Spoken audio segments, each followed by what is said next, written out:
Perkenalkan, nama saya Yovita Rafesya Sugian. Saya dari program studi D3 Perpajakan, Fakultas Ekonomi dan Bisnis Universitas Jambi.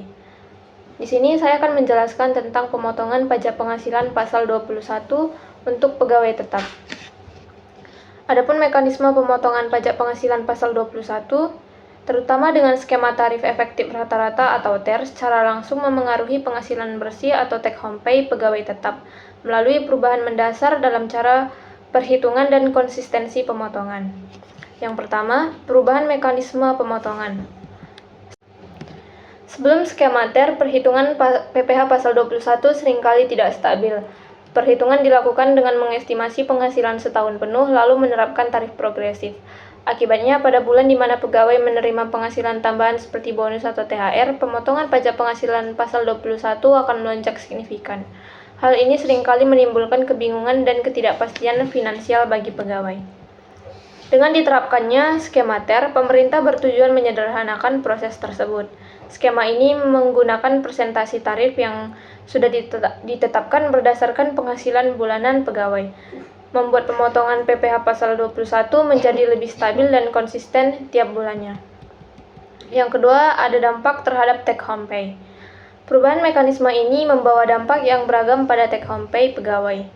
Yang pertama, konsistensi pemotongan. Dampak paling nyata dari skema TER adalah pemotongan PPh pasal 21 menjadi lebih konsisten dari bulan ke bulan. Ini mempermudah pegawai dalam mengelola anggaran pribadi karena mereka dapat memprediksi jumlah penghasilan bersih yang akan diterima setiap bulan. Ketidakpastian akibat lonjakan pemotongan pajak karena bonus atau THR dapat diminimalisir. Yang kedua, perbedaan jumlah pemotongan. Meskipun bertujuan menyederhanakan, skema TER bisa menyebabkan pemotongan bulanan yang terasa lebih besar dibandingkan skema sebelumnya, terutama bagi pegawai yang tidak sering menerima penghasilan tambahan di luar gaji pokok. Pada skema lama, pemotongan pajak bisa terasa lebih kecil di bulan-bulan tanpa bonus, sementara skema TER menerapkan tarif yang lebih rata. Yang ketiga, penyesuaian akhir tahun. Salah satu hal krusial dari skema TER adalah tetap adanya perhitungan ulang di akhir tahun. PPh pasal 21 yang dipotong setiap bulan adalah estimasi. Pada akhir tahun, total pajak yang harus dibayar akan dihitung ulang berdasarkan penghasilan bruto setahun penuh. Jika total pajak yang harus dibayar lebih besar dari yang sudah dipotong, pegawai harus membayar kekurangannya. Sebaliknya, jika lebih kecil, kelebihan pajak akan dikembalikan. Secara keseluruhan, skema TER memang menyederhanakan administrasi bagi perusahaan. Namun dampaknya pada take home pay pegawai bersifat kompleks. Meskipun menawarkan konsistensi bulanan, hal ini juga dapat berujung pada jumlah pemotongan yang terasa lebih besar dan tetap adanya potensi kekurangan pajak di akhir tahun. Efektivitas kebijakan pemotongan pajak penghasilan pasal 21 dalam mencapai tujuan sosial ekonomi pemerintah. Berdasarkan analisis, efektivitas kebijakan pemotongan PPh pasal 21 dalam mencapai tujuan sosial ekonomi pemerintah menunjukkan hasil yang beragam. Ada keberhasilan di satu sisi, namun juga tantangan di sisi lain. Yang pertama, efektivitas dalam tujuan fiskal atau penerimaan negara. Secara fiskal, kebijakan pajak penghasilan pasal 21 sangat efektif. Sebagai salah satu sumber penerimaan pajak terbesar, pemotongan langsung dari gaji pegawai memastikan arus kas yang stabil dan predictable bagi kas negara. Mekanisme ini mengurangi risiko ketidakpatuhan atau penghindaran pajak, karena tanggung jawab pemotongan berada di tangan perusahaan. Keefektifan ini memungkinkan pemerintah untuk membiayai program-program sosial dan pembangunan tanpa ketergantungan besar pada sumber pajak lain yang mungkin lebih fluktuatif. Kemudian yang kedua, efektivitas dalam tujuan sosial atau pemerataan pendapatan dan daya beli. Namun efektivitas kebijakan ini dalam tujuan sosial ekonomi seperti pemerataan pendapatan dan menjaga daya beli masyarakat masih menjadi perdebatan di tengah dinamika ekonomi saat ini. Pemerataan pendapat. Kebijakan ini menggunakan sistem tarif progresif dan penghasilan tidak kena pajak atau PTKP yang dirancang untuk membebankan pajak lebih besar kepada mereka yang berpenghasilan tinggi. Secara teori, ini adalah alat yang efektif untuk pemerataan pendapatan, namun dalam praktiknya dampaknya terbatas. Menjaga daya beli. Meskipun PTKP berfungsi sebagai pelindung bagi kelompok berpenghasilan rendah, Nilai PTKP tidak selalu mengikuti laju inflasi dan kenaikan biaya hidup. Akibatnya, sebagian besar pekerja merasa beban pajak mereka meningkat secara relatif karena harga barang kebutuhan pokok terus naik, sementara ambang batas PTKP tidak disesuaikan dengan proporsional. Kondisi ini membuat kebijakan pajak penghasilan pasal 21 menjadi kurang efektif dalam menjaga daya beli real masyarakat, terutama di tengah inflasi yang tinggi. Kemudian implikasi terhadap penerimaan negara dan stabilitas fiskal. Implikasi kebijakan pajak penghasilan pasal 21 sangat luas, memengaruhi 3 pihak utama, pemerintah, masyarakat, dan perusahaan. Kebijakan ini tidak hanya berdampak pada aspek fiskal, tetapi juga sosial dan administratif. Yang pertama, implikasi bagi penerimaan pajak negara.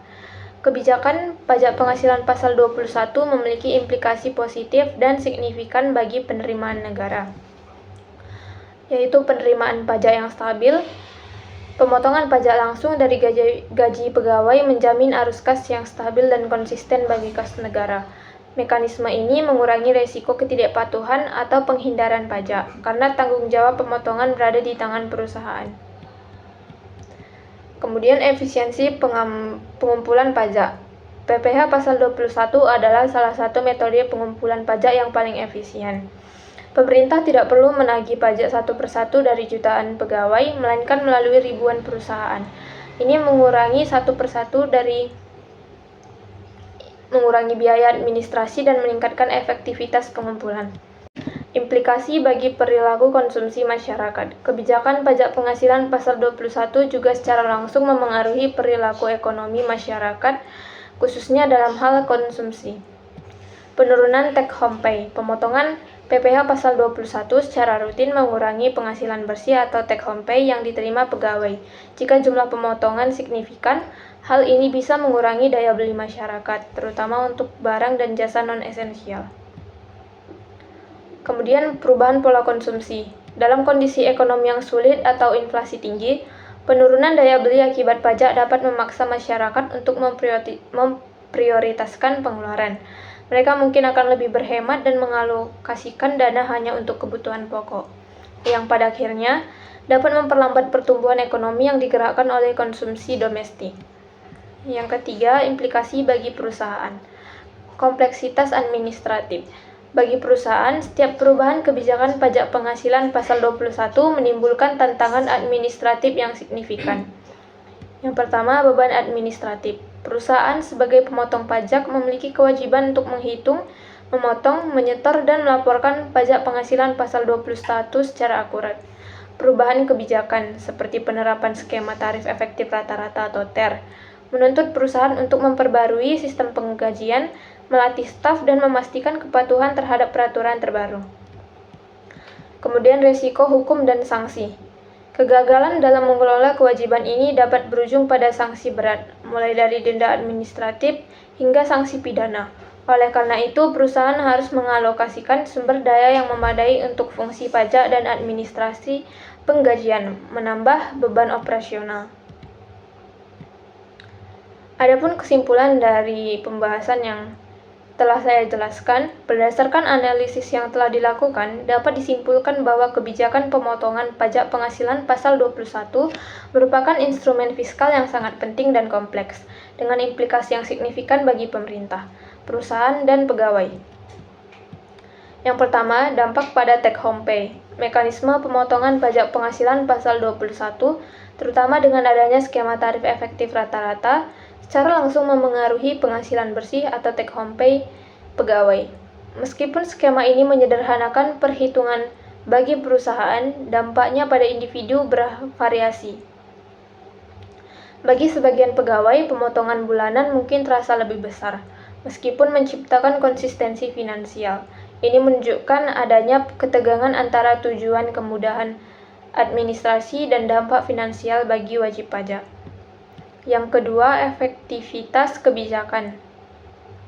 Secara fiskal, kebijakan pajak penghasilan pasal 21 sangat efektif dalam menjamin aliran penerimaan pajak yang stabil bagi negara.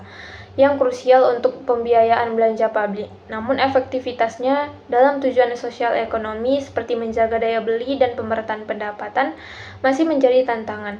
Nilai penghasilan tidak kena pajak atau PTKP yang tidak selalu sejalan dengan laju inflasi dapat membuat beban pajak terasa lebih berat bagi masyarakat, sehingga melemahkan daya beli mereka. Yang ketiga, implikasi yang luas. Kebijakan ini membawa implikasi multidimensi bagi perusahaan, ada beban administratif yang signifikan dan risiko hukum jika terjadi ketidakpatuhan. Bagi pemerintah, kebijakan ini adalah sumber pendapatan yang vital dan efisien. Sementara itu, bagi masyarakat, pemotongan ini secara langsung memengaruhi perilaku konsumsi yang dapat berdampak pada pertumbuhan ekonomi secara keseluruhan.